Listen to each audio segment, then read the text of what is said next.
ስለልኾነት ንኢሳይልኩም ከይትሓድግዋ እሺ ሓንቲ ስለልኾነት ነናይ ባዕሉ ነናይ ዓቕሙ መክሊት እዩ እዚ ብሓንቲ ነፍርዶ እዩ ከዛ ሓሙሽተ ለይሃው በቃ ሓሙሽተ ጻድቕ ሓንቲ ልተዋሃ ግን ርጉም ጌርኩም ከይትወስድዎ ጎይታ ነናይ ባዕሎም ዝምጥኖም መክሊት ይዎም ኣብዚኣ ከከም ዓቕሞም ከከም መጠኖም እዩ ዝብል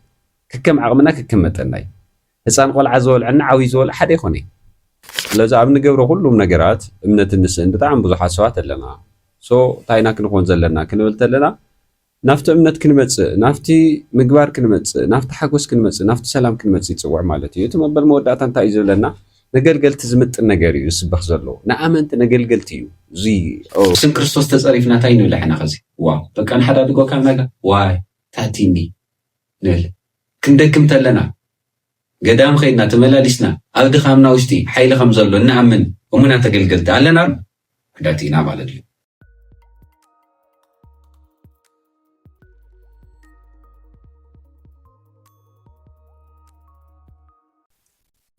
በስመ አብ ወወልድ ወመንፈስ ቅዱስ አሐዱ አምላክ አሜን። በስመ አብ ወወልድ ወመንፈስ ቅዱስ አሐዱ አምላክ አሜን። በስመ አብ ወወልድ ወመንፈስ ቅዱስ አሐዱ አምላክ አሜን። ለተፈተኻቱም ለተፈቀርኻቱም ናይ እግዚአብሔር ደቂ ከመይ ቀኒፋቱም አሜን። ልዑለ ባህሪ እግዚአብሔር አምላኽና ስሙ ተኸበረ ተመስገነ ይኹን። ከምኡ ድማ ካፍቲ ምስጋና ዘይንፈልያ አዴና ቤትና እመቤታችን ቅድስት ድንግል ማርያም ስማ ተኸበረ ተመስገነ ይኹን። ጻድቕ አቦና ኣብና አረጋዊ በረኸቱ ምስኩለና ይኹን። ሎማዓንቲ እምበኣይ ብዛዕባ ገብርሄር እንታይነት ገብርሄር እዚ ሰሙን እዚ ከምቲ ኣቦና ዘማራይ ማህሌታይ ቅዱስ ያሬድ ዘቐመጦ ንሰሙናት ስያሜታት ሂብዎም ዘሎ ኣብዚ ሰሙን እዚ ብዛዕባ እንታይነት ገብርሄር መኑ እቱ ገብርሄር እቲ እሙን ኣገልጋሊ መን እዩ ብዝብል ንሕፅር ዝበለ ግዜ እንታይነት ገብርሄር ክንመሃር ኢና እሞ እዚ ክንገብር ኩሉ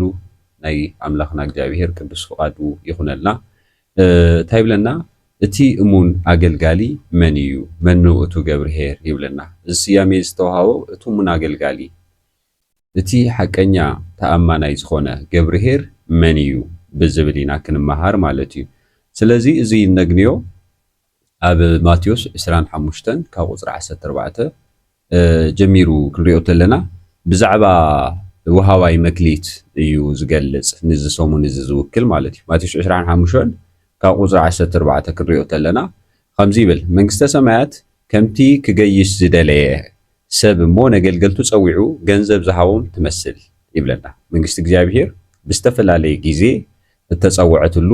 ወይ ድማ ምሳሌታት ጌራ እተነገረትሉ ኣላ ኣብ ቅዱስ ቤተክርስትያንና ካብዚኣቶም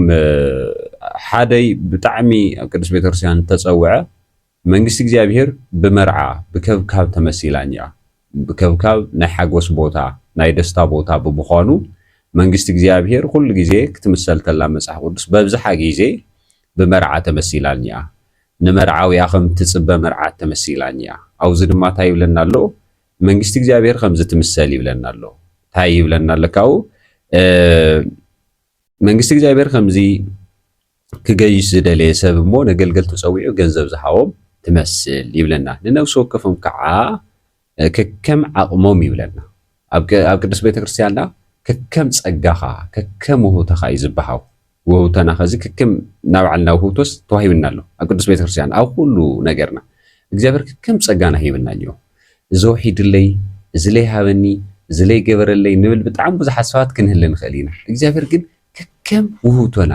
ከከም ነፍሲ ወከፍ ዓቕምና እዩ ዝበና ማለት እዩ ካብኡ እንታይ ይብለና ነቲ ሓደ 5 መክሊት ነቲ ካልኣይ ከዓ 2 መክሊት ነቲ ሳልሳይ ድማ 1 መክሊት ሂብዎም ናብ ካሊእ ሃገር ኸደ ይብለና ከዚ ናብ ካሊእ ሃገር ከመይ እዩ ኣብ ቅዱስ ቤተክርስትያንና ክንብሎ ተለና ጎይታና መድሓኒትና ኢየሱስ ክርስቶስ ካብቲ ናይ ሰይጣን እስራት ናይ ዲያብሎስ ባርነት ን5500 ዝፀንሐ ዕዳ መርገም ፍዳ ነፃም ሰውፀና እንታይ እዩ ኢሉና ኣብ ገላትያ ምዕራፍ 5 ቁፅሪ 1 ክንሪኦ ተለና ደጊም ካብ እስራት ሓጢኣት ነፃ ኮንኩም ኢኹም ይብለና ካብኡ እንታይ ይብለና ዳግም ናብ ርዑት ባርነት ከይተኣትዉ ተጠንቀቑ ይብለና ናብ ምንታይ ከይተኣትዉ ናብ ርዑት ባርነት ከይተኣትዉ ከዚ ትውህቶ ሂብና ኣሎ ናብ ርዑት ባርነት ንኸይንኣቱ ግን ክንጥንቀቕ ኣለና ማለት እዩ ስለዚ ጎይታና እንታይ እዩ እቲ ድሕነት ሂብና ናብ ምንታይ ከይዱ ዘሎ ናብ ሰማያት እንዲሁ ከምዝ ኸደ ድማ ኣይቀርን ክምለስ እዩ ኣይኑ ክጥይቀና ትዝሃበና መክሊት ክጥይቀና ማለት እዩ ስለዚ ናብ ካሊእ ሃገር ኸደ ይብለና ማለት እዩ ካብ እቲ ሓሙሽተ መክሊት ዝተቀበለ ኸይዱ ይብለና ነገደሉ ካሊእ ሓሙሽተ መክሊት ድማ ኣትረፈ ይብለና እቲ ክልተ መክሊት ዝተቀበለ ድማ ካሊእ ክልተ መክሊት ኣትረፈ እቲ ሓንቲ መክሊት ዝተቀበለ ግን ከይዱ ምድሪ ኩዒቱ ገንዘብ ጎይቱ ሓበአ ይብለና ከዚ እቲ ጎይታ ዝሃቦም ነነብሲ ወከፎም ዝሃቦም መክሊት ሓሙሽተ ዝተውሃበ 10 ገይሩ 5 ፍሪላ እቲ ክልተ ዝተውሃበ ክልተ ወሲኹ 4 ገይሩ ክልተ ፍሪላ እቲ ሓደ መክሊት ዝተውሃበ ግን ከይዱ እታ መክሊት ንሳ እንታይ ገበራ ፍሒሩ ቀበራ ይብለና ፍሒሩ ቀበራ ኣይና ተሓንቲ መክሊት ተዋሃወቶ ማለት እዩ ተሓንቲ መክሊት ተዋሃወቶ ብክርስቶስ ጻውዒት ተጸዊዕና ካብ ኣብራክ መንፈስ ቅዱስ ተወሊድና ቅዱስ ቤተክርስቲያን ተጠሚቕና ብዙሓት ሰባት ኣለና እወኝና ብትስተዋውናዮ ውሉድነት ኣፍሪና ንእግዚአብሔር ዝበቅዕ ኣገልግሎት ኣገልጊልና ናብ እግዚአብሔር ዝምጥን ኣገልግሎት ኣገልጊልና እንነብር ክንደይና ወይስ እታ ጥምቀት ዝቀበርና ክንደይ ሰባት ኣለና ዝብል ነገር ይባይዘ ስለቲ ገብርሄር ብደንብ ገይሩ ኣብዚ ግዜ እዚ ክወግዐሉ ዝግባእ ማለት እዩ ብደንብ ክነስተውዕለሉን ክንርድኦሉን ዝግባአና ነገር ማለት እዩ ስለዚ ካብኡ ድሓረት ኣይብለና እቲ ጎይትኦም ዝተመለሰ ድሕሪ ነዊሕ ግዜ ይብለና ጎይታቶም ኣገልገልቲ መፅኡ ክፀባፀቦም ጀመረ ይብለና ብቲ ዝሃቦም ነገርስ እንታይ ሰሪሖም ክፀባፀቦም ጀመረ ይብለና ሓሙሽተ መክሊት ሂበካ ነይረ እንሆ ድማ ካሊእ ኣብ ልዕሊኡ ሓሙሽተ መክሊት ኣትሪፈ እናበለ እቲ ካሊእ ሓሙሽተ መክሊት ኣምፀአሉ ይብለና ካብኡ ጎይታ ድማ አንታ ሕያዋይ እሙን ኣገልጋሊ ጽቡቕ ገበርካ እንታይ ገበርካ ጽቡቕ ገበርካ ጎይታ ከምዚ ኢሉ ብፍቅሪ ዝቕበለና ኣብቲ መወዳእታ ዘመን ኣመንቲ ክርስቶስ ኣመንቲ እግዚኣብሔር ጎይታ ኣብቲ መወዳእታ ዘመንስ ክቕበለና ተሎሲ አንታ እሙን ኣገልጋሊ ጽቡቕ ገበርካ ይብለና ጽቡቕ ገበርካ አንታ እንታይ አንታ እሙን ኣገልጋሊ እንታይ ገበርካ ጽቡቕ ገበርካ ካውስ ብፍቅሪ እዩ ብሓልዮት እዩ ብደስታ እዩ ብፍሽኽታ እዩ ኣብቲ መወዳእታ ዘመን ዝቕበለና ማለት እዩ ካብኡ እቲ ካልኣይ ድማ ካብኡ እንታይ ይብለና ብውሕድ ተኣሚንካ ኢኻ እሞ ኣብ ልዕሊ ብዙሕ ክሾመካ እየ ብውዙሕ ተኣሚንካ ኣብ ልዕሊ ብዙሕ ክሾመካ እየ ናበለ ናብ ሓጎስ ጎይታኻ እቶ በሎ ናብ ሓጎስ መን ናብ ሓጎስ ጎይታኻ ኣብቲ መወዳእታ ዘመን እንኾኖ ነገር እዩ እዚ መጽሓፍ ቅዱስ ዝነግረና ዘሎ ማለት እዩ ኣብቲ መወዳእታ ዘመን ኣፍሪና ኣገልጊልና ክንርከብ ተለና ናብ ምንታይ ንኣቲ ክንብል ተለና ናብ ናይ ሓጎስ ቦታና ኢና ንኣቲ ናብ ናይ ዕረፍቲ ስፍራና ኢና ንኣቲ ናብ ናይ ደስታና ቦታ ኢና ንኣቲ እዚ ብደንብ ገይሩ ሰሙን ክስበኸሉ ዘለዎ ነገር እዩ ጎይታ ኣብቲ ምጽኣቱ ግዜ ኣብ ዝጠይቐና ንሕና ድማ እሙናት ኣገልገልቲ ኮይና ኣፍሪና ኣብ ዝተረኸብናሉ ግዜ ጎይታ ናብ ምንታይ ወስደና ክንብል ተለና ናብ ናይ ሓጎስ ስፍራ ናብ ናይ ዕረፍቲ ቦታ ናብ ናይ ሰላም ቦታ እንታይ ይገብረና ይወስደና ማለት እዩ ከምኡ ልክዕ እቲ ካልኣይ መክሊት ድማ ባዕላ እዚኣ እያ ባሂዋቶ ዛ ነገር እዚኣ ማለት እዩ ባዕላ እታ ኣፍርዩላ ክልተ መክሊት ስለለፍረየላ መበል መጨረሻ ግን እንታይ ይብል እስኻ ከዘይ ዘረኣኻዮ ተዓፅድ ጨካን ስለ ዝኾንካ እዛ መክሊት እዚኣ ከየጥፋኣ እሞ ንስኻ መፂኻ እንታይ ከይትገብረኒ ከይትጭክነለይ ፈሪሐስ እዛ መክሊት እዚኣስ ሓቢአ እያ ነይረ ንጎይታስ ጨካን ኢሎ ዘይዝረኣኻዮ ተዓፅድ ኢኻ ስለዚ እዛ መክሊት እዚኣ እንድሕር ዳ ኣጥፍያ ከይትጭክነለይ ፈሪሐ እዛ መክሊት እዚኣ ሓቢአ እያ ነይረ ይብለና ካብኡ እቲ መክሊቱ ዝቐበረ ድማ ቀሪቡ ጎይታይ ዘይዘረኣኻዮ ተዓፅድ ዘይበተንካዮ ትእክብ ጨካን ሰብ ምዃንካ ፈልጥ እየ ጎይታ ከምዚ ድዩ ኣይኮነን ከምዚ መስለና ሰባት ኣለና ዶ ብጣዕሚ ብዙሓት ኣለና ጎይታ ጨካን ጌርና ንወስድ ጎይታ ዓመፀኛ ጌርና ንወስድ ብዙሓት ሰባት ኣለና ጎይታ ፈቃሪ እዩ ዊሊ እንታይ ድዩ ኣለና ፈሳወታ ሰይኦ ዘመደእ ጓል እምሕያው እስመ ኣፍቀሮ እግዚኣብሔር ለዓለም ወመጦ ወልዶ ዋህዱ ከመ ህየው ኩሉ ዘይኣምን ቦቱ ኮይ ዝለናኩ ወዱስ ናብ ዓለም ዝለኣኸ እንታይ ክኸውን ዓለም ክድሕን በቃ ዮሐንስ ንዝተረድዩ እንታይ ዝብል ዘሎ ቅድም ንሱ ኣፍቀረና ይብለና ንሱ ካፍቀረና ንሕና ምፍቃር እንታይ እዩ ዝኸብደና ይብል እቲ ዝቐለለ ነገርስ ንዘፍቀረካስ ምፍቃር ይሆን ክርስቶስ ካብቲ ዝተናገሮሲ نزفكركم دحر أفكركم بس أنت أنبذا بزح نجر جبركم كويس خذ أملاك أفكرنا له نزفكرنا مفكارسي أنت يزغبديو توانا نجر مالتي خذ تايب لوز كان مهانخا أفلتي سلز فرحخو خيدنا تامكليت أم مدرحة بأخوا حزق عنه جنزب خابلو أتي قويتاق جن بليسو بلو أنت خفو هكا يا جلجالي أنت خفو تاي هكا يا جلجالي إلو تا إلو لو مالتيو نتي مكليت منتلو ومو نتي أفريو استغني بليسو استغني نعو هاوو يبل نتو أبليسو أفريو استغني نعو تايقبرو هاوو نزلو كله تايقبرلو يوسخلو نتي زي فري نتي منم زي ولو دما كاو تايقبر يحدق يمنطل يبلنا مالتي سلازي بزعبا زي كنا قرتلنا كل جيزي صومر وعك مصتلس غوريهر نيود اونيو نيو كل جيزي بيترسيان ترخلنا تاريخ دزي نسبخلنا سبكت زي ابيترسيان كل جيزي غوريهر لا تعالى خزلو ما انت انا حيزي زمصخو غوريهر تاي مالتي امنا غلغال مالت تاي مالتي زبل ነገር ኣብ ህይወትና ምጽናስ እሙና ገልጋልስ ታይ ማለት እዩ እሙና ገልጋልስ ታይ ክሕዝ ክኽእል ኣሎ እቶም ሓሙሽተ ክልተ ሓደ መክሊት ተዋሂሎም ለሎስ ታይ እዮም ዝብል ነገር ክንመሃር መጽየ ዘለኹ ማለት እዩ ቅዱስ ቤተክርስቲያንና ኩሉ ነገራት ብሰለስተ ነገር መሲላ ትግኒ ምክንያቱም ምስላ ዝረአይ እኳ ክንርኢ ተለና ማቴዎስ ምዕራፍ 13 ካብ ቁጥር 8 ዘሎ ክንርኢ ተለና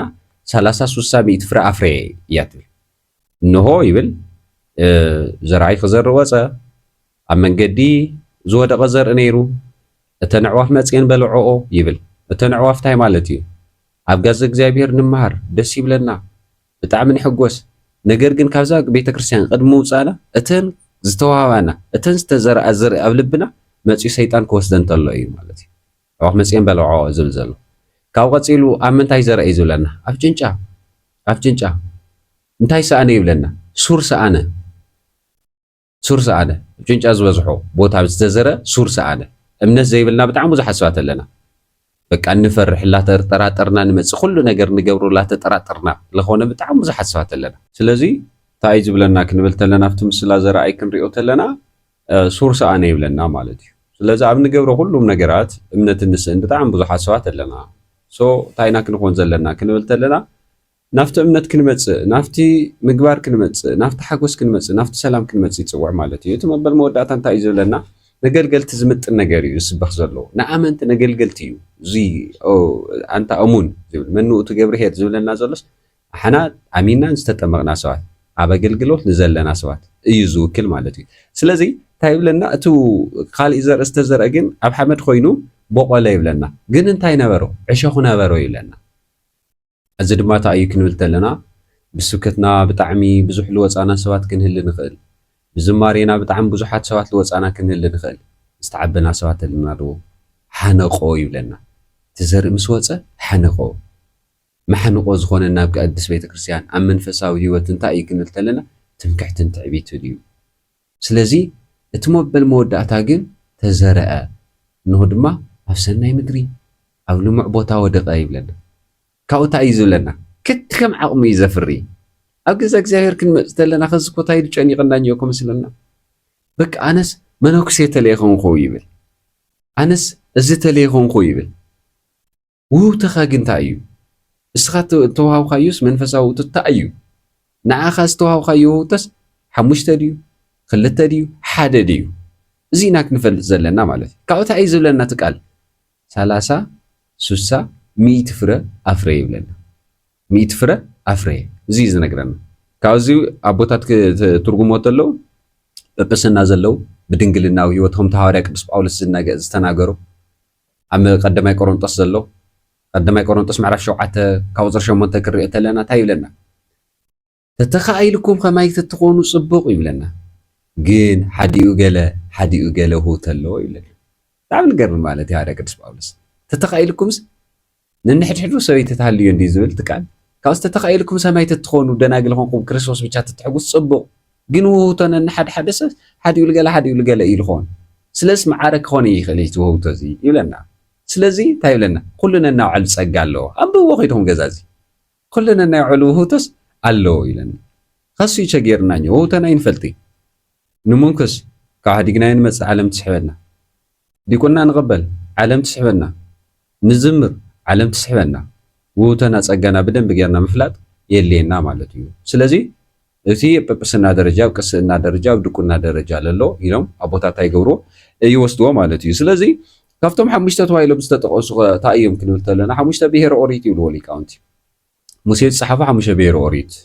ሓሙሽተ ሕግታት ኦሪት ቤሬት ላውሉ ልገልጽዎ ማለት እዩ እቶም ሓሙሽተ ብሄር ኦሪት እዚኣቶም ታእዮም ክንብል ተለና ብቲ ሓሙሽተ መክሊት ዝተዋሃበ ኢሎም ሊቃውንቲ እንታይ ገብሮ ማለት እዩ ይገልጽዎ ማለት እዩ ክርስቶስ ድማ ሳምራዊቷ ሰበይቲ ከግንያ ተሎ እንታይ ይልበላ ሓሙሽተ ሰው እንደ ይነበረ ኹይ ተኸዘሎ ሰብኣይ ክደ ይኾነይ ኢልዋ ነይሩ ሊቃውንቲ ክትርጉሞ ተሎ መተርጉማን ብልተፈለይ ተርጉሞሞ እኒአው እንታይ ኢሎም እዮም ተርጉሞሞ እኒአው ክንብል ተለና ሊቃውንቲ ካብቶም ዝተርገምዎ ሓሙሽተ ብሄረ ኦሪት እኒአው ንእስራኤል እዩ ዝግስፃ ዘሎ ካብቲ ሓሙሽተ ብሄረ ኦሪት ወፂኹም ካብ ኣምላኽ ምምላኽ ትወፅ ኣለኹም እዩ ዝብላ ዘሎ ብታም ሳምራዊቷ ሰበይቲ ገይሩ ንእስራኤል እዩ ዝግስፃ ዘሎ ኢሎም ይናገሩ ሊቃውንቲ ማለት እዩ ካብኡ ኣብቲ ምዕራፍ 8 እኳ ክንሪኦ ተለና እንታይ ይብለና አብርሃም አቦለና ትብሉ ግብርኩም ግን ነብርሃም ይኸውንን ነብርሃም ይመስልን ስለዚ እስኻቱም ደቂ አብርሃም እንተዝኾኑ ነይርኩም ግብረ አብርሃም ክህልወኩም ነይሩ እዩ ላበል ጎይታና መድሓትና ኢየሱስ ክርስቶስ ድማ ይግስጾም ነይሩ ክርስቲያንና ንብል በጣም ብዙሕ ሓሳባት ኣለና ተን ጥቀሲ ስኻታ ኢኻ ክርስቲያን ስኻታ ኢኻ ክርስቲያን ኣብ ዓለም ብቢልዮናት ብሚልዮናት ዝቁፀር ክርስቲያን ኣሎ ግብሩኸ ለበል ነገር እዩ ማለት ግብሩኸ ክርስቲያን ድዩ ክርስቶስ ተኸተልቲ ኢና ግብርና ክኸምኡ ድዩ ምክንያቱም ከይንግሰፅ እያ ከምቲ ክርስቶስ ዝበሎ አብርሃም አቦለና ብምባል እትጸድቆ ይምሰልኩም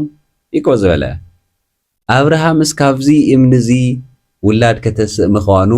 ትፈልጡ ዶ ክኽእል ምዃኑ ይብል ዘሎ ተረዲኦም ዲዮም እዚ ብደንብ ጌርና ክንረድኦ ኣለና ማለት እዩ ስለዚ ተን ሓሙሽተ ብሄረ ኦሪት ሓሙሽተ መክሊት ኢሎም ይፅውዕዎም እዮም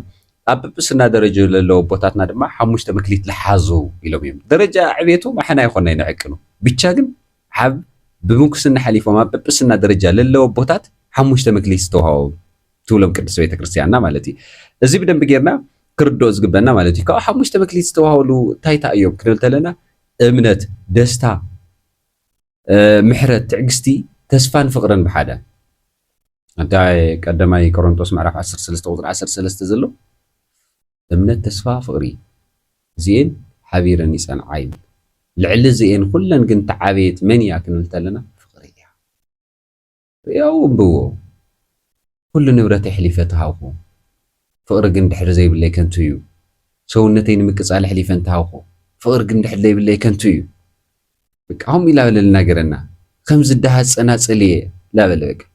ኩሉ ነገር ዓርሰይስ ንካራ ሕሊፈ ዋላ ተሃውኹ ንሰማዕትና ፍቅሪ ግን ድሕሪ ዘይብለይ ከንቱ እዩ ኣብ ክርስቲያናዊ ህይወት ካብቶም ዓበይቲ ክህልው ዝግባኦም ነገራት ሓደ እንታይ ክንብል ተለና ፍቅሪ እዩ ስለዞም ሓሙሽተ ነገራት እዚኣቶም ድማ እንታይ ክህልዎ እኒኦ ሓደ ክርስቲያን ሓሙሽተ ውህብቶታት ተባሂሎም ኣለዎ ማለት እዩ ትዕግስቲ ክህልዮ ክኽእል ኣለዎ ተስፋ ክህልዮ ክኽእል ኣለዎ ምሕረት ክህልዮ ክኽእል ኣለዎ ደስታ ክህልዮ ክኽእል እምነት ክህልዮ ክኽእል ኣለዎ ማለት እዩ እዚ ብደንቢ ጌርና ክንሕዞ ይግበአና ማለት እዩ ካብኡ ኣብቶም ክልተ መክሊት ተባሂሎም ተገሊፆም ዘለዉ ድማ እንታይ እዮም ክንብል ተለና እቶም ክልተ መክሊት ተባሂሎም ተገሊፆም ዘለዉ ብዝተምሃርዎ ኣፍርዮም ዝተረኸቡ እዮም ብዝተምሃርዎስ ኣፍርዮም ዝተረኸቡ እዮም ብዝተምሃርካዮ ልክዕ ኣፍሪካ ምርካብ ናይ ናና ክርስቲያን ግዴታ እዩ ኣብ ሃዋርያት ዓለም ክንሪኦ ተለና እንታይ ይብለና 12 ሃዋርያት ነይሮም ክርስቶስ ኣፍርዮም ዝተረኸቡ ክንደይ እዮም ንጎይታ ዝኸሓደ ክንደይ እዩ ያው ኩሎም እንዲዮም ዘረዘረ ንጎይቶም እኳ ክሒዶም ነይሮም ኩሎም በመዛኝ ዝበሃል ጴጥሮስ ንጎይቱ ክሒድ እዩ ይሁዳ ንጎይቱ ክሒድ እዩ ብንስሓ ዝተመለሱ ማለት እዩ ድሕሪ ግን ኣፍርዮም ተረኺቦም እዩ ስለዚ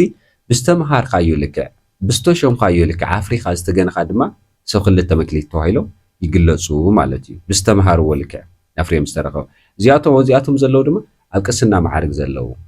ኣብ ምንኩስና ማዕርግ ዘለዉ ኣብዚኣቶም ድማ ሰብ ክልተ መክሊት ኢሉ ቅድስት ቤተክርስትያንና ትገልጾ ብምስሉ ማለት እዩ ካብኡ በዓል ሓደ መክሊት ተባሂሎም ዝተገለጹ ድማ ኣለዉ ማለት እዩ ሓንቲ ስለዝኾነት ንኢሳ ኢልኩም ከይትሓድግዋ እሺ ሓንቲ ስለዝኾነት ነናይ ባዕሉ ነናይ ዓቕሙ መክሊት እዩ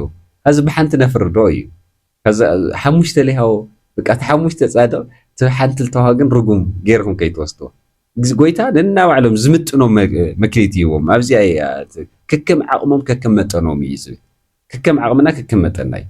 ህፃን ቆልዓ ዝበልዐና ዓብይ ዝበልዐ ሓደ ይኮነ ሐዋርያ ቅዱስ ጳውሎስ ኮም ይብሎም ነይሩ ምተናገርኩ ነይረ ግን ኣብ ፃባ ደረጃ ስለ ዘለኹም ብፃባነት ደረጃ ከረዳእኩም ይብል ነይሩ ቅዱስ ቤተክርስትያንና ኩሉ ነገር ምስላ ብሰለስተ እዩ ኣብ ቅዱስ ቤተክርስትያን መጽሓፍ ቅዱስ ኣብ ሰለስተ ክፋላት ኣለዎ ሰለስተ ክፋላት ክብለኩም ተለኹ ናብ መጽሓፍ ቅዱስ ክፋል ይኹም ከይዘል ዘለኹ ሚስጥራቱ ብሰለስተ መንገዲ ንሪኦ ንኽእል ነፀላ ትርጉም ኣሎ ምሳሌያዊ ኣሎ ሚስጥራዊ ኣሎ ነፀላ ትርጉም ናብ ጸሎት ናብ ፈተና ከይተኣትው ጸልዩ ነፀላ እዩ በቃ ጸልይ ኢኻ ትበሃል ዘለኻ ካብ ምሳሌያዊ ድማ ዓንቶ ብዘርኢ የምህረኩም ነይረ ንስኻትኩም ኣባጊዕኹም ንበሃል ኣለና ከዛ ባጊዕ ኮይና ይኮናይ ተምሳሌትነትና በባጊዕ ስለንምሰል ማለት እዩ ሚስጥራዊ ዝበሃል ዘሎ ድማ ቀዳሚሁ ቃል ይብለና መጀመርያ ቃል ነበረ እዚ ድማ እንታይ እዩ ክንብል ተለና ሚስጥራዊ ይበሃል ማለት እዩ ስለዚ እዚ ብደንብ ጌርና ምስተውዓል ምርዳእን የድልየና ማለት እዩ ስለዚ ብሰለስቶም ዞም ነገራት እዚኣቶም ክግለጹ ተለዉ ቅዱስ ቤተክርስትያንና ድማ ብፃባ መልክዕ ትገልጾ ህፃን ፃባ የድልዮ መጀመርያ ካብኡታይ ይበልዕ ፍትፍት ካብኡታይ ዓፅሚ መጀመርያ እቶም ቅልል ቅልል ኣብ መጽሓፍ ቅዱሳዊ ህይወት ዘዕድሉ ነገራት ይርዳእ ካብኡ ድሓረ ላጎበዘ ክመጽእ ተሎ ድማ ትምሳሌያዊ ትሕዝቶ ድማ ላተረዳ ይመጽእ ካብኡ ብጣዕሚ ክዓቢ ተሎ ድማ ሚስጥራዊ ትሕዝቶ ድማ ላተረዳ ይመጽእ ማለት እዩ ከዛ ብመብዛሕትኤና ምእመናን ቸጊሩና ለለ ከስታይ መጽሓፍ ቅዱስ የንብብ ኣነ የፍርሕ እዩ ህይወት እዩ መጽሓፍ ቅዱስ እንታይ ኮይኑ ዘፍርሕ ህይወት እንድዩ መጽሓፍ ቅዱስ ከመይ የፍርሐካ ንዓኻ ህይወት ያንብቦ ኣንቢብካዮ ድማ ህይወትካ ክትቀየረሉ ማለት ስለዚ ኣብ ዲቁና ዓርግ ዘለው ድማ ሰብ ሓደ መክሊት ተባሂሎም ይግለጹ ማለት እዩ ከዚ ላፍቱ በቃ ናዚ ትምህርቲ ዓላማ ዝስቲ ጽሙቕ ኣቢልና ስታእዩ ላብ ልብል ስትንእተስቲ ታእዩ ይለና ራእይ ዮሃንስ ምዕራፍ 2 ካብ ቁፅሪ 10 እስከ 13 ይነግረና እቲ እስካብ ሞት ድረስ እሙን ዝኾነ ኣክሊል ህይወት ክረክብ ይብለና እስካብ ሞት እሙን ዝኾን ንሱ እስካብ ምንታይ እስካብ ሞት እሙን ዝኾን እሱ እዩ ዝነግረና ባይዘ ራእይ ዮሃንስ ክንሪኦ ተለናስ እቲ እስካብ ሞት ድረስስ እንታይ ክኾን እሙናት ክንኾን ከም ዘለና እዩ ዝነግረና ከምዚ ይብለና ቁፅሪ 10 ከም በበልካቱም እነሆ ምእንቲ ክትፍተኑስ ዲያብሎስ ንገሌኹም ናብ ቤት ማእሰርቲ ክድብርየኩም እዩ 10 መዓልቲ ፀበባ ክረኽበኩም እዩ እሞ ነቲ ዝመፀኩም መከራ ኣይትፍርሕዎ ክስካዕ ሞት እሙን ሁኑ ኣነ ኣክሊል ህይወት ክበኩም እዩ ይብለና እሙናት ዲና ኒአና ብፈተና እሙናት ዲና ብመከራ እሙናት ዲና ከዚ እንታይ ንፅበ ሰባት ኣለና መከራ ክበፅሐና ላብ እስሬት ክንኣቱ ብክርስትናና እኛ እዩ በርግፅ ብክርስትናኦም ላብ እስሬት ለኣተዩ ብክርስትናኦም ተሰየፉ ብክርስትናኦም ዝሳቀዩ ብዙሓት እኛው ኣይኮነ ብዓለም እዩ ዝፍትነና ከዚ ብዓለም እዩ ዝፍትነና እግዚአብሔር ክነማር ዝገበረና ወቅትታት ኣሎ ዶ እግዚአብሔር ክንሓድግ ዝገበረና ወቅትታት ኣሎ ዶ ስለዚ እስካ እሙናት ኮይና ዶ ብመከራ እሙናት ኮይና ዶ ኣብዚ ግዜ እንታይ ይብለና ኣሎ ኣክሊል ህይወት እንታይ ገብረኩም እየ ክስልመኩም እየ ይብለና ኣሎ ማለት እዩ ካብኡ እንታይ ይብለና እቲ እምንቶ ድማ ብኩሉ ተኣሚንና ክንነብር ምእንታን ዝነገረና ቃል ኣሎ ሉቃስ ምዕራፍ 12 ቁፅሪ 4 እንታይ ይብለና ጎይታ ከዓ በለ እቲ እሙን ኣስተውዓል መጋቢ ቀለዎም በብግዚኡ ክህቦም ጎይትኡ ስድራ ቤቱ ዝሸሞ መን እዩ ይብለና እቲ እሙን ጎይትኡስ ኣብ ምንታይ ይሸሙ ኣብ ስድራ ቤቱ ዝሸሙ መን እዩ ሓንቲ ነገር ስትክናገር ኣብዚ ዘመን እዚ ናምታይ ፀገም እኒኦ ኣነ ካብ ሪኦ በብዛሕትኡ ግዜ ሰብ ካብ ደ ሰራሕተኛ ክትእትያ ተለኽንስ ኣብ ገዛ ዞሮ ሰብኣይ ሰይቲ ብሓደ ስለነሩ ወይ ቤተሰብ ሰራሕተኛ ናብ ገዛ ክኣቱ ተለሲ ኣብ ሓደ መዓልቲ ኣብ ለኣተየሉ ትሰራሕተኛስ ገዛ ሓዲጉ ዝወፅእ ሰብ ነይርካና የለይ ፍጹም የለይ ወይ ለለ ህፃን ቆልዓ ሓንቲ መዓልቲ ሓንቲ ሰራሕተኛ ወዲያው ንኣትያሲ ህፃን ቆልዓ ኣብታ ሰራሕተኛ ሓዲጋ ትኸድኒያ ዶ የላይ ግዜ ክትለማመድ ክትኽእል ኒዋ እምንቶኣ ክትሪኦ ክትኽእል ኒዋ ኣብዚ ግዜ እዚ ምስ ኣላ ፀንሐት እምንቶኣ ኣላገለፀት ኣብ ልመፀትሉ ግዜ ግን ደቂ ሓዲጋ ትኸድ ንብረታ ሓዲጋ ትኸድ ከስታ ኢሉ ኣለና ኣለዉ መፅሓፍ ቅዱስ ባይዘ ህይወት እዩ ንብል ዘለና ንዚ እዩ ህይወት እዩ መፅሓፍ ቅዱስ ስለ እምንቶ እዩ ዝነግረና ዘሎ ከዚ ሚስጥር ድዩ ኣይኮነን ክንገብሮ ዘለና ነገር ኮ እዩ ዝነግረና ዘሎ እንታይ ይብለና ኣሎ ጎይታ ከዓ በለ እቲ እሙን ኣስተውዓሊ መጋቢ ቀለዎም ብግዚኡ ክህቦም ጎይታ ኣብ ስድራ ቤቱ ዝሸሞስ መን እዩ በዓል 5 መክሊት ዝተዋሃበ ኣብ ጵጵስና ኮይኑ ደቁ ከመሓድር ደቁ ክምግብ ኣባጊዑ ክሕሊ ዝሾሞስ መን እዩ ይብለና ካብታ ይብለና ኣብዚ ከም መሰለና እሙን ኣገልጋሊ መን እዩ ይብለና ሞ እቲ እሙን ለባምን ኣገልጋሊ መን እዩ ምስ በለ እቲ ጎይትኡ ምስ መፀ ይብለና ከምዚ እናገበረ ዝርከብ ኣገልጋሊ ብፁዕ እዩ ካብ ምንታይ ከምዚ ስምዑኒ እቲ እሙን ኣገልጋሊ ጎይቱ ምስ መፀስ ከምዚ እናገበረ ዝርከብ ሰብሲ ብፁዕ እዩ ይብለና ሞ ካብኡ ለቐፀልና ክንመፅእ ተለና ኣብ ልዕሊ ኩሉ ንብረቱ ከም ዝሾሞ ብሓቂ ብለኩም ኣለኹ እቲ ክፉእ ኣገልጋሊ ግን ብልቡ ጎይትኡ ክድንጉ እዩ ኢሉ ነቶም ብፆቱ ኣገልገልቱ ክወቕዖም ይጅምር ምስ ሰከራማት ድማ ይበልዕ ይሰቲ ጎይታ እቲ ኣገልገልቲ ድማ ብዘይተፀበዮ መዓልቲ ብዘይፈለጦ ሰዓት ይመፅእ ንርድኦ ኣለና ዲና ትቃል እንደውም ንባዕለይ እኳ ሰብ ዝኮይነስ ብጣዕሚ ተጨኒቐ ንምንታይስ ንርድኦ ኣለና ዲና ተቐበል ኣይንእሽተን ነጋዲ እየ እኒአኹ ንዓና እዩ ዝዛረብ ዘሎ ትቃል ስለዚስ ክድንጉ እዩ ሞት ሞት ማልኣየ ኮ የግንየኒ ኮ ክፀንሕ እየ ንእሽተን እኒአኒ እስካብ መዓዝ ኢኻ ትፀንሕ እስቲ ዕድሙኡ ልገመተ ሰብ እስቲ ካባና እስቲ እኒኦ ዶ ዕድሙኡስ ኣነ በቃ እስካብ እንድዚ ክፀንሕ እየ ዝበለ ሰብ እኒአና ደባና በቃ ኣነ 70 ዓመት ክነብር እየ ኣነ 80 ዓመት ክነብር እየ ዝበለ ሰብስ እኒአና ዶ ይለይ ማሕዘ የምንወተ ይንፈልቲ ግን በብመዓልቲ እንታይ ንሰርሕ ጎይቱ ክድንጉ እዩ ኢሉሲ ንቶም ኣብ ስድራ ቤቱ ሸይምዎም ዝኸደስ ይወቕዖም ወያታ ኢሉ መግቦም ኢሉ ጎይቱ እኮ ሸይምዎም ይወቕዖም ምስ ሰከራማት ይበልዕ ይሰቲ ካውስ መደንገፂ ነገር እንታይ ድዩ ጎይቱስ ኣብ ለይተፀበዮ መዓልትስ ቱብ ኢሉ ይመፅእ ይብለና እንታይ ትገብር ኣብዚ ግዜ እዚ ከመይ ዓይነት ጭንቂ እኒኦ ስለዚ እሙናት ኮይንና ክንነብር እዩ ዝግበአና ካብኡ እንታይ ይብለና መፈራርሒ የኮነ እዩ ዝነግረኩም ዘለኹ ከይትፈርሑ ግን ትቃል ስለ ዝኾነ እዩ ኣብ ዘይተፀበየሉ መዓልቲ ብዘይፈለጦ ሰዓት መፅኡ ብብዙሕ ስቃይ ሞት ይቐፅዖ ይብለና ብዙሕ ስቃይ ሞት ይቐፅዖ ይብለና ዕድሉ ከዓ ምስ ግብዛት ይገብሮ ኣብኡ ድማ ብኽያትን ምሕርቃ መስናንን ይኸውን ካብዚ ይሰውረና እግዚኣብሔር ኣምላኽ በቃ ካብ ምሕርቃ መስናን ይሰውረና ካብ ጎይታ ምፍላይ ይሰውረና እግዚኣብሔር ኣምላኽ ካብ ጎይታ ዘለዎ ሂወት ምፍላይ ይሰውረና እግዚኣብሔር ኣምላኽ ስለዚ እንታይ ዝለና ዘሎ እቲ እሙን ኣገልጋሊ መን እዩ ይብለና ማለት እዩ ስለዚ እሙናት ምዃን ከም ዘድልየና እዩ ዝናገር ዘሎ ምዕራፍ 16 ሉቃስ ዋላ 10 ክንሪኦ ተለና እስከ 12 ብንእሽተን እሙን ዝኾነ ብብዙሕ እሙን እዩ ይብለና እቲ ብንእሽተን ዝእመን ብብዙሕ እሙን እዩ ይብለና እቲ ብንእሽተን ዓማፂ ዝኾነ ድማ ብብዙሕ ዓማፂ እዩ በቃ ብብዙሕ እንድሕር ዓመፅቲ ኮይንና ብዙሕ ዓመፅቲ ኢና ብንእሽተን እንድሕር እሙናት ኮይንና ደለ ብንእሽተን እንታይ ኢና ማለት እዩ እሙናት ክንኾን ማለት እዩ ከዚ ንጎይታ ብቻ ዲና እሙናት ክንኾን ኣይኮነን ንጎይታ ብቻ ዝመስሎ ሰብ ኣሎ ንሓውካ እሙን ኩን ንሓውካ ንዓኻ ይፍቅረካ ኣይትብለኒ ይብል ጎይታ ንዓኻ ይፍቅረካ ኣይትብለኒ ንሓውካ ግን ድሕር ትፀልቕን ኣንተ ሓሳዊ ይብል መፅሓፍ ቅዱስ እትሪኦ ሓውካ ዘይፍቅርካ መጌርካ ንዓይ ትፈትወኒ ንሓውካ ዘይተኣመንካ ንብፆትካ ዘይተኣመንካ ከመይ ኢልካ ንእግዚኣብሔር ክትእመን ትኽእል ስለዚ እምነት ካብ መን ይጅምር ካብ ቤተሰብ ይጅምር ናብ ጎረቤት ይዘልል ካብኡ ሰፍላበለ ናብ ማሕበረሰብ ይኸድ ናብ ዓዲ ይኸድ ካብኡ ድሓረ ናብ ምንታይ ንዓለም ሙሉእ ይኸድ ዓለም ሙሉእ እሙን ትኾን ማለት ድሕሪኡ ጎይታ ለእሙን ትኾን ማለት ስለዚ ኣብዚ ብደንቢ ጌርና ምስተውዓል የድልየና ማለት እዩ ካብኡ ነገልገልቲ እግዚኣብሔር ድማ እዚኣ ክብል ቀዳማይ ሳሙኤል ምዕራፍ 2:35 ከምዚ ይብል ኣነ ከዓ ከም ልበይ ከም ነፍሰይ ዝገብር እሙን ካህን ከተስ እየ ይብል ንኡ ድልድል ቤት ክሰርሐሉ እየ ይብል እሙን ካህን ከተስ እየ ክነት ሒዝና እሙናት ኣለና ዶ ኣሕዋተይ እሙናት ኣለና ዶ ክነት ሒዝና ከም ኤሊ ዝኾንና ሰባት ኣለና ዶ ደቅና ኣብ ውሽጢ ቤተ መቅደስ ርኩሰት እናሰርሑ ደቅና ኣብ ውሽጢ ቤተ መቅደስ ሕማቅ ነገር እናገበሩ ደቅና ስለዝኾኑ ዝሓደግና እኒአና ዶ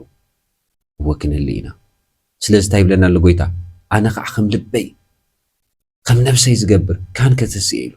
ልመን ይካኦ ተስይዎ ሳሙኤል ሊቀ ካህናት ኤሊ ዝሃለየ ልኡኡ ዘሊሉ ልመን ፀዊዑ ቤተ መቅደስ ዝፀርግ ዝነበረ ብትሕትና ንሳሙኤል ፀዊዑ ሳሙኤል ኢሉ ፀዊዑ ካብታ እዩ ዝበለ ሳሙኤል ተናገር ባርያኻ ይሰምዕ ኣሎ ንሕና ባሮት ኢና ንሕና ገልገልቲ ኢና ካብ ሊቀ ግዛዕ ተባሂሉ ዝፅዋዕስ ባርያ ክርስቶስ ተባሂሉ ተዝፅዋዕ ደስ ይብል ኣብ ኣገልግሎት ከምዚ ተባሂልና ተንፅዋዕ ደስ ይብል ስለዚ ድልድል ክሰርሐልና ተኮይኑ እሙናት ካህናት ኮይና ክንግነ ክንኽእል ኣለና እሙናት ተገልገልቲ ኮይና ክንግነ ክንኽእል ኣለና እዚ እዩ ዝነግረና ማለት እዩ እሙናት ክንኾን ተለና እንታይ ኢና ንገብር ብዝብል ብዚአን እየ ክዓፂ ቀዳማይ ጴጥሮስ ምዕራፍ 4 ቁፅሪ 13 ክነግረና ተሎ እስከ 16 ከምዚ ይብለና ብምግላፅ ግርምኡ ይብለና እሰይ ገለፀልና ኣሜን ብምግላፅ ግርምኡ ድማ ክትሕጎሱ ባህ ክብለኩም ባህ ክብል እንታይ ይብለና ብምግላፅ ግርምኡ ድማ ክትሕጎሱን ባህ ክትብሉን ኢኹም እሞ ኣብቲ ስቃይ ክርስቶስ ሕቡራት ካብ እትኾኑስ ተሓጎሱ ደኣ እሰይ ሕልዚ ባህ ዘብል ቃል የለን ብምግላፅ ክርስቶስ እንታይ ክብለኩም ባህ ክብለኩም እዩ በቃ ዝኮ እዩ ዓለም ኣልዓዛር ነይሩ ነዌ ነይሩ ኣልዓዛር በዓል ፀጋ ነይሩ ነዌ ድኻ ነይሩ ድኻ ለብቻ ይኾነ ቆስሎ ክልብትልሎ ይሕሰሉ ነይሮም ቆስሉ ካብታይ ክበልዕ ይደሊ ነይሩ ካብ ነዌ ዝወደቐ ፍርፋሪ ክበልዕ ይምነ ነይሩ ኣብዚ ግዜ ዝላብ ነዌ ክመፅእ ተሎስ ሓካባ ኢልዎ ኣልዓዛር ሞተ ይብለና ነዌ ለሞተ ሞት ኣይትተርፍን ኣብዚ ዓለም እዚኣ ንጉስ ኮንካ በዓል ስልጣን ኮንካ ሃፍታም ኮንካ ድኻ ኮንካ ፈላጥ ኮንካ ዘይፈላጥ ኮንካ ሞት ኣይትተርፍን በቃ ሞት ምስ መፀት ነዌ ላበይ ከደ ላብ ጭንቂ ላብ ውከት ለለዎ ቦታ ከደ ኣልዓዛር ላብ እንታይ ከይዱ ላብ ዕረፍቲ ለሕቑፈ ብርሃን ነዌ ብርሑቕ ርእይዎስ ብቻኻ ማይ ስደደለ ኢሉ ማይ ልስተክ ይመስለኩም ማይ ፅድቂ እዩ ከዚ ግዜ ቀዳም ስዑር ስለባህል እኒኣ ሃፀማይ ሓጢኣት ነትገማይ ሓጢኣት እናተባሃለ ቀጤማ ልባሃል ናይ ሓጢኣት ማይ ጎዲሉ ነቲጉ ናይ ሓጢኣት ማይ ሕዚ ማይ ስደደለ ኢሉ ማይ ልስተይ ማይ ፅድቂ ፀሚእዎ ብቻኻ ስደደለ ካብታይ ኣባይ ባኻይን ሰፊሕ ዝኾነ ፈላላይ ኣሎ ንስኻ ምድሪ ተመቺካ ኣልዓዛር ፀጊምዎ ንስኻ ክፅግመካ ኣልዓዛር ክምቸ እዩ ብጣዕሚ ዝገርም እዩ ብጣዕሚ ማለት እዩ ስለዚ ብምግላፅ ግርምኡ ባህ ክትሕጎስ ኢኹሞ ኣብ ክርስቶስ ሕቡራትካ ኮና ስቃይ ክርስቶስ ሕቡራትካ ኮናስ ባህ ይበልኩም ንበሃል እዚ ክንሕጎስ እዩ ዝግበአና ኣውላ ኣለኩ ክወስኸኩም ብስቃይ ድማ እሙናት ክንኸውን ምእንታት ካልኣይ ቆሮንጦስ ምዕራፍ 12 ካብ 9 እስከ 10 ዘሎ ድማ ንሱ ከዓ ሓይለይ ብድኻመ እዩ ዝፍፀም እሞ ፀጋይ ኣኽለካ በደኒ ስለዚ ሓይሊ ክርስቶስ ኣብ ልዕለይ ምእንቲ ክሓድር ብብዙሕ ታሕጓስ ብድኻም ክምካሕ እየ ይብል ሐዋርያ ቅዱስ ጳውሎስ ብፅላሎት ክፍውስ በፂሑ ዝነበረ ዓብይን ቅዱስ ኣቦን እዩ ንሳልሳይ ሰማይ ዝተነጠቐ ቅዱስ ኣቦ እዩ ኣገልግሎቱ ክፍፅም መራኽብ ዝተሰወረ ኣቦ እዩ እሙና ኣገልጋሊ ንነበረ እዩ እሙና ኣቕሓ ዝነበረ ኢና ክርስቶስ ኣቕሓ ክርስቶስ ዝኾነ እዩ ኣብዚ እንታይ ይብለና ኣሎ ሐዋርያ ቅዱስ ጳውሎስ ብጣዕሚ ሕማም ነይርዎ ብፅላሎቱ ላፈወሰ ጨርቁ ፈዋሲ ነይሩ ሐዋርያ ቅዱስ ጳውሎስ ኣብዚ ዘመን እዚ ብፅላሎቱ ልፍውስ ተነግኒ እንታይ ክንኾን ነርና እንታይ ክብለና ነይሩ ጨርቁ ልፍውስ ተነግኒ እንታይ ክብለና ነይሩ ደንብ ጌርና ስትንሕሰቦስ ኣብዚ ግዜ እንታይ ይብሎ ኣሎ ብጣዕሚ ብርቱዕ ሕማም ይሳቐ ስለ ዝነበረ እንታይ ይብሎ ነይሩ ፈውሰኒ ኢሉ ደጋጊሙ ይጥይቆ ነይሩ እንታይ ይብሎ ነይሩ ግን ጎይታ ፀጋይ ይኣኽለካ እምበኣር ፀጋኻ ካብ ዝኣኽለንስ ሕማም ይወስኸኒ ሞ ፀጋይ ብዝሕል ብጣዕሚ ሐዋርያ ቅዱስ ጳውሎስ ልቦና ይዓድለና ንኩለና ኣብዚ ዘለና ኣመንቲ ክርስቶስ ብጣዕሚ ዝገርም እዩ በእውነት ሕማምካ ክትሕሽካሲ ፀጋይስ ከብቃዕልካ ይብለለሲ ዋይ ነዚ ኣማ እምበኣይ ሕማም ተወሲኽ ንፀጋለ ተሎ ስኸኒ ይሕሽን ብጣዕሚ ዝገርም ሕና እንታይ መልና ዋይ ኣነስ ፍውስ ሞልኩ ዋላ ኩሉ ማእኸለኒ መልና ሐዋርያ ቅዱስ ጳውሎስ ግን ሆም ይኾነ ይብል ማለት እዩ ስለዚ ካብኡ ቅፅል ክነብል ተለና ከምዚ ይብል እምበኣር ኸ ይብለና ምስ ዝደክም ሽዑ እየ ዝብርትዕ እሞ ይብለና ምእንቲ ክርስቶስ ኢለ ብድኻም ብፀርፊ ብሓሳር ብምስጓግ ብፀበባ ሕጎስ ኣለኹ ሰይ እሙን ኮይኑ እስካብ መወዳእታ ብምንታይ ስምዑ ብድኻም ከመይ ኢኹም ትገልፅዎ ድኻም ከቢድ እዩ ብጣዕሚ ብምንታይ ብፀርፊ ሓምሊ ሕረ ደባጊዕ እኮ እዮም ኮይኖም ሃዋርያት ካብ ዕዳጋ ከይድኻስ ዕዳጋ ምንታይ ሕሸኒ ኢልካስ ከይድኻስ በጊዕ ግዛእ ኣቢልካ ምፂኻስ ተሓርዶ ከምኡ ብዙ ዳይ ሓለፉ ጴጥሮስ ጳውሎስ ብዙ ዳይ ሓለፉ ሃዋርያት ክርስቶስ ኣርድእቲ ላ ተቃለሹ ይሕረዱ ነይሮም ሙሉእ መዓልቲ ይግረፉ ነይሮም ክግረፉ ተለው ብሓጎስ ይወፅ ነይሮም እንታይ ስለዝኾኑ እሙናት ኣገልገልቲ ስለዝኾኑ እሙናት ኣገልገልቲ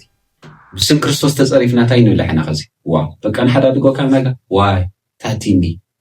ንብል ክንደክም ተለና ገዳም ኸይድና ተመላሊስና ኣብ ድኻምና ውሽጢ ሓይሊ ከም ዘሎ ንኣምን እሙናት ኣገልገልቲ ኣለና ሕዳቲና ማለት እዩ ስለዚ ብሓሳር ሓሳር ከመይ እዩ ሓሳር ማለት ብጣዕሚ ከቢድ እዩ ምቅላል ማለት እዩ ምፍካስ ማለት እዩ ብሓሳር ሰብ ችችት ክብለካ ተሎ ሰብ የቕረቢ ክብለካ ተሎ ሰብ ክገፍዐካ ተሎ ከመይ ከቢድ ሕሰቦ ስለ ካብ ምስጓግ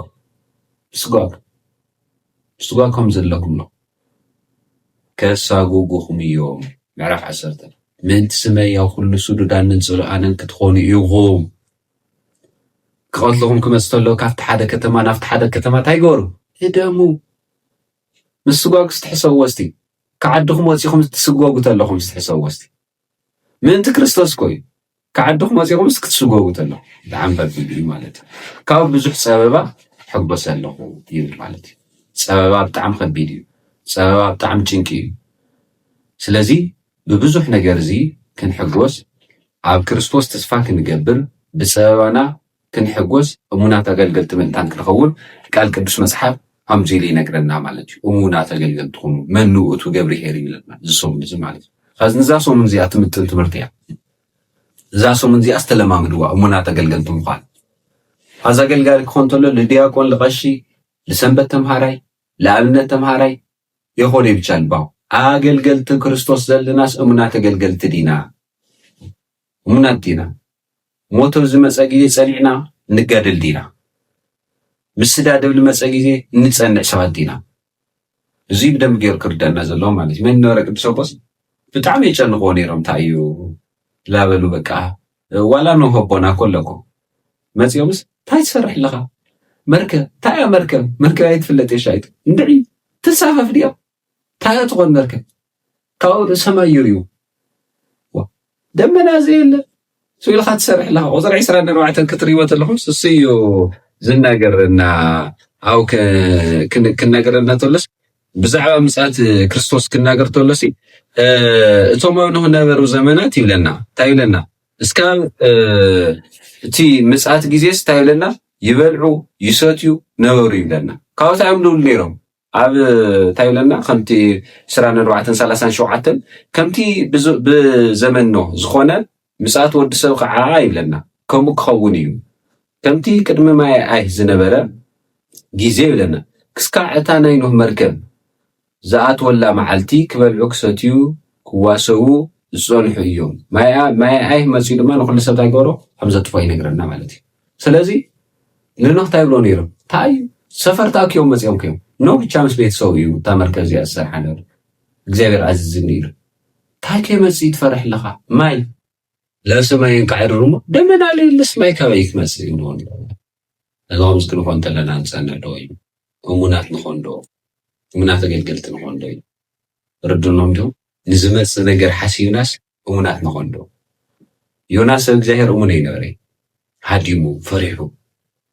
ተረዲኹም ዲሆም እግዚኣብሔር ከም ለውፆ ካብ ዝመዓትስስ እሙነ ይነበረ እግዚኣብሔር ክምሕሮም እዩ እሞ ኣነ ሓሻዊ ነቢይ ክበሃል እየ ኢልስ ልባዕሊ ይፈርሕ ነይሩ እዚ ግን እግዚኣብሔር ክትይቆ ይኽእል ነይሩ ኣጋ መጨረሻ እግዚኣብሔር ግን እሙን ኣምላኽ እዩ ዘለና ስለ ቃሉ ዘይድንጉ ይብለና